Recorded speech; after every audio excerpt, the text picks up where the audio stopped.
Is Comrade Salau Adeyinka Fatima.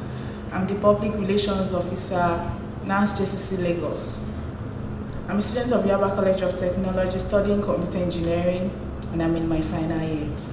To an extent, for the past 15 years back, Yaba Tech has been free of cultism. It has been at the minimal, and this has been controlled by the cadets and the manual, and especially the Muslim brothers in support in conjunction with the Muslim brothers.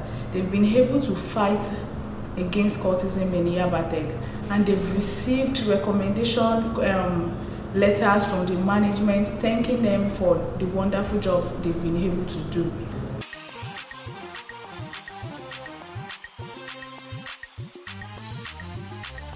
I'll say encouragement by the management. So you are simply alleging that the management is responsible for the sudden increase in... So if the activities have been under check over the years and suddenly they sprang up again, you are simply trying to say that the management themselves may be members of these groups? I can't say, because each individual can't know if he is a member of cultists. But it's so glaring that they have people within the management that support and speak their minds. If they want you to join them and you refuse, you'll be asked to pay some certain amount into an account, and you must not tell anybody, things like that, oppression. And when they are sitting out, and when they sit down in carcass, you are not allowed to pass a particular place because they are there. Things like that. People are not as free as before. In Yaba Tech, you can come out from your hostel as late as 2 o'clock in the morning, 2 a.m. But now reverse is the case. When it is 8 o'clock and you are not back in your hostel, then you have yourselves to be blamed. Students are not free in campus anymore. When we talk of the billboards, fine, the management is trying in that aspect. But there are no other regulations, there are no other enforcement of laws. That, okay, when you are found guilty, what are you going to be doing? So those are the things that the management should check in. Fine, they have billboards to preach against it, but what about those people that are cultists? Majorly, I can say 70% of the cult members in Yaba Tech are not students, and they have hostels. Why? When a normal student, a bonafide student, does not even have a space, and the security unit, it's nothing to write home about. Fine, they are trying their best, staying here and there to protect, but they don't have what it takes. They don't have enough training to curb this act, because it's now more than their capability. And even some of the cult guy has joined this pre-military activity on campus, both the manual and the cadets. They've influenced so many things in the cadet and the manual. But I believe what the management should do is, just the way it is done in LASU, we have mobile police on campus. If we can bring in this, the mobile police, there's more regulation in hostels, the way you enter and things like that, the way the hostel is being given out to students. It is well checked in that someone that is not a student can still have a space, or you have a security issue relating to cultists and you still have a space, things like that. And I believe it's going to come back to the barest minimum. You have a new rector, a female rector, and would you say it is during that tenure that the activities increased? No, we can't, because sincerely speaking, no, it may not really be a fault. Yes. But they may only be taking advantage of our weakness as a female. I would say Dr. M.K. Ladipo, she's not weak. What she's trying to do is, she's trying to be a mother. But even when you are a mother, when your kids offend or do something that is wrong, you can still correct them. And I think that is where she needs to look into it. We cannot say they are bad boys and we have the good boys, let them come together, let's have peace talk with them, let's give them allowances. That is not the best way you can curb it. Has she been doing that? The management has been doing that, because they said with the meeting they had with the student union government that they had peace talk with them, And from our findings, we got to know that even when we had, because we know them, we are students, we know these court guys. When we had the discussion with them, they said the management knows us and they do give us allowances. But the regime of giving allowance to cultists, did it start with the new rector, or has it been ongoing before she came in? Because you just said that she's trying to be a model to them. I would say it is now that it's more glaring. We don't know what was happening then, because at least then we don't have series of court issues. But now they are now it's now escalating. That's when we can now start making findings. What is really happening? What is encouraging them? Why are they not being caught? Do you understand? That's when we can now say, okay, it is because they are being given money. That is the reason why these activities keep on increasing on campus.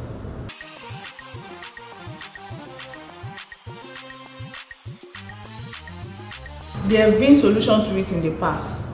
And what were the solutions in the past? Can you share? The solution in the past was they go to them when they see anybody that, oh, this guy is a cultist. We get real fact information that this guy is a cultist. The guy is beaten within a campus and is handed over to the police. From there, they go to Kirikiri.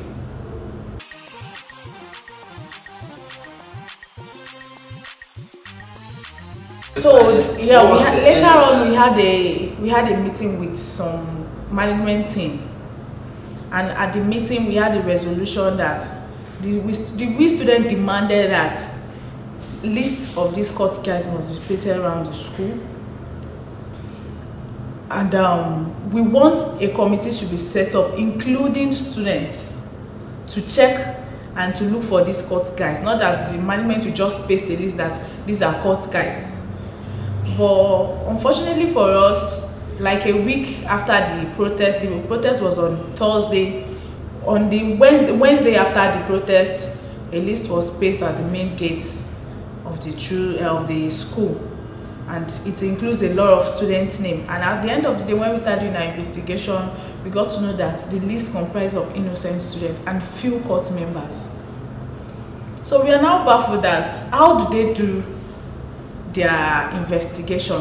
What was the criteria that was put in place to know that, okay, this person is a cultist? And what did you find out? So on the other day, when we did our investigation, we got to know that the name are actually not court guys, but are people that have had one issue with the security unit or not.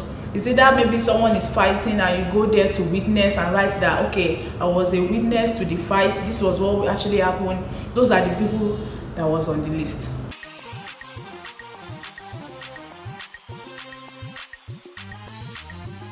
What I see there is the management is trying to clean up their mess, because the thing has really gone viral. It's on social media, the list, the students, they've already snapped it, put it on Facebook, Twitter, and lots more. So they were like, they need to do something, since they have a boss ahead of them too that also want to know what has really, because the protest was really online. News medias really picked it up, and we started reading it days after the protest. So I believe their boss at Abuja also was expecting a reaction from them, and the only way they could do it is to bring out innocent students to face the consequence. What was the strength or effort made by the previous student union body to curb this menace?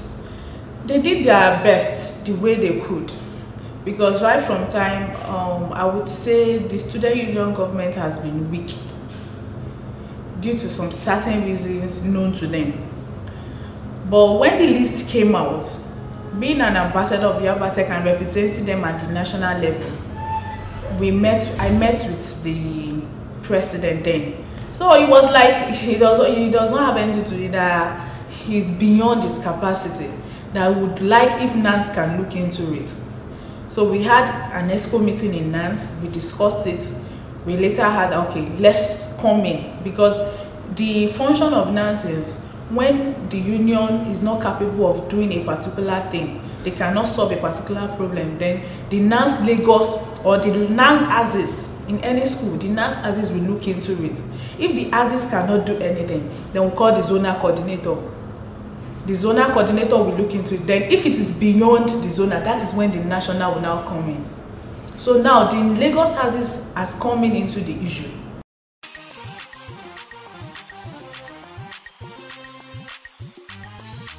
Our demands from the letter we've sent to them is that we want the present disciplinary committee should be dissolved, because from our findings also we got to know that few people were given letters to face the panel, exempting many of them, and we did our finding to get that even the court guy were not given letter to face the panel.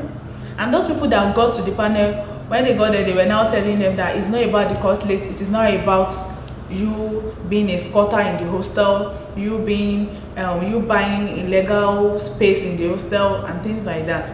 That's why I said earlier on that they should have placed a list to tell them these are illegal occupants, not that they are court guys.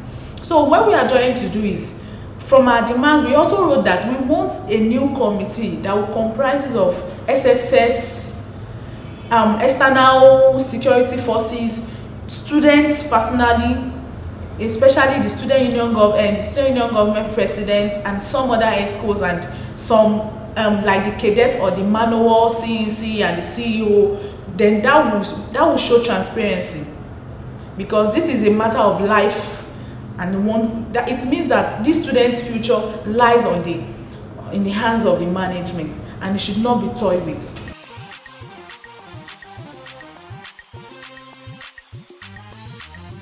Reaction, in every action there must be a reaction. If this is not done, then another step will come in. That's the since the student union cannot do it, that is when we come in, as I said. And if they think they are not going to do it, then they will see the plan B.